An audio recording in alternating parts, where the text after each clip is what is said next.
بسم اللہ الرحمن الرحیم۔ السلام علیکم ورحمۃ اللہ وبرکاتہ۔ دوستو، روزانہ واقعات سننے کے لیے اس چینل کو ضرور سبسکرائب کریں۔ ایک صالح اور نیک شخص شکار کھیلنے کے لیے اپنے گھر سے نکلا تو اس نے ایک سانپ کو دیکھا کہ وہ نہایت خوف کی حالت میں ہے۔ اس سانپ نے اس سے کہا کہ اے شخص، مجھے اس دشمن سے پناہ دے جو میرے پیچھے ہے اور مجھے قتل کرنا چاہتا ہے۔ خداوند کریم تجھے پناہ دے گا۔ اس شخص نے چاہا کہ اس کو اپنی چادر میں چھپا لے، لیکن سانپ نے اسے کہا کہ اگر تم نیکی کرنا چاہتے ہو تو میرے لیے اپنا منہ کھولو تاکہ میں تمہارے پیٹ میں داخل ہو جاؤں۔ اس شخص نے کہا کہ تجھ سے ڈرتا ہوں۔ سانپ نے اس سے اقرار کیا کہ وہ اس کو ایذا نہ دے گا، اس لیے کہ تو حضرت محمد صلی اللہ علیہ وآلہ وسلم کی امت سے ہے۔ اس کے لیے اس نے اپنا منہ کھول دیا اور وہ اس کے پیٹ میں رینگ کر چلا گیا۔ اس کے بعد اس کے پاس ایک شخص آیا، حالانکہ اس کے ہاتھ میں تیز تلوار تھی۔ اس نے اس شخص سے سانپ کے بارے میں دریافت کیا۔ اس نے کہا کہ میں نے اس کو نہیں دیکھا ہے۔ اس کے بعد اس نے اپنے قول سے کہ میں نے اس کو نہیں دیکھا ہے 100 مرتبہ اللہ تعالیٰ سے استغفار کیا۔ سانپ نے اپنا سر باہر نکالا تاکہ اپنے دشمن کو دیکھے۔ اس شخص نے اس کو خبر کی کہ وہ چلا گیا ہے اور سانپ کو نکلنے کے لیے بلایا۔ سانپ نے کہا، اے شخص، اب اپنی جان کے لیے 2 موتوں میں سے ایک موت کو اختیار کر، یا تو میں تیرا جگر ٹکڑے ٹکڑے کروں یا تیرے دل میں سوراخ کروں۔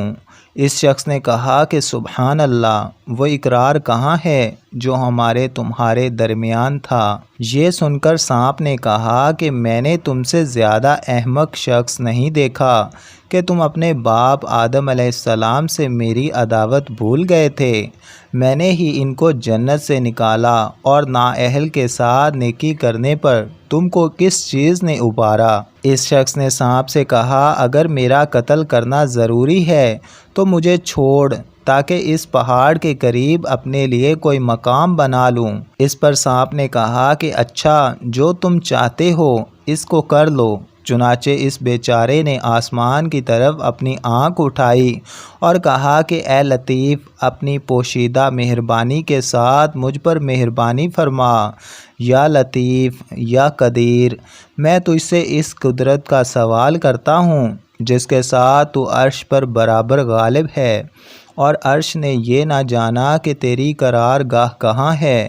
یا حکیم، یا علیم، یا حی یا قیوم، کیا تو مجھے اس سانپ سے نہ بچائے گا؟ اس کے بعد وہ پہاڑ کی طرف چلا۔ وہ شخص کہتا ہے کہ ایک بزرگ جن کا چہرہ روشن اور خوشبودار اور کپڑے پاکیزہ تھے میرے سامنے آئے اور مجھے ایک سبز پتی دے کر فرمایا کہ اس پتی کو کھا جاؤ۔ چنانچہ میں اس کو کھا گیا تو وہ سانپ ٹکڑے ٹکڑے ہو کر نیچے گرا۔ میری بے قراری سکون میں تبدیل ہو گئی۔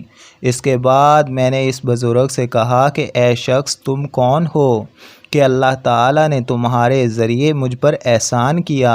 انہوں نے مجھ سے فرمایا کہ جب تم نے اس دعا کے ذریعے اللہ جل شانہ سے دعا کی تو 7 آسمانوں کے فرشتوں نے اللہ عز و جل سے فریاد کی۔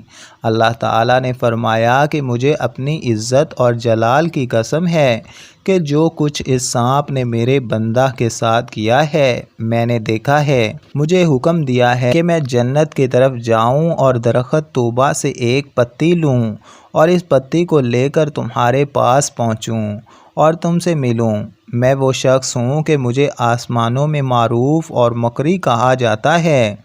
تم اپنے اوپر نیکی کرنے کو لازم کر لو، اس لیے کہ بے شک نیکی برے مواقع سے بچاتی ہے، اور اگر وہ شخص جس کے ساتھ احسان کیا ہے اس کو ضائع کرے تو اللہ تعالیٰ کے نزدیک وہ نیکی ضائع نہیں کی جاتی۔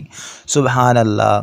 دوستو، ایسے ہی مزید اچھے واقعات سننے کے لیے اس چینل کو ضرور سبسکرائب کریں۔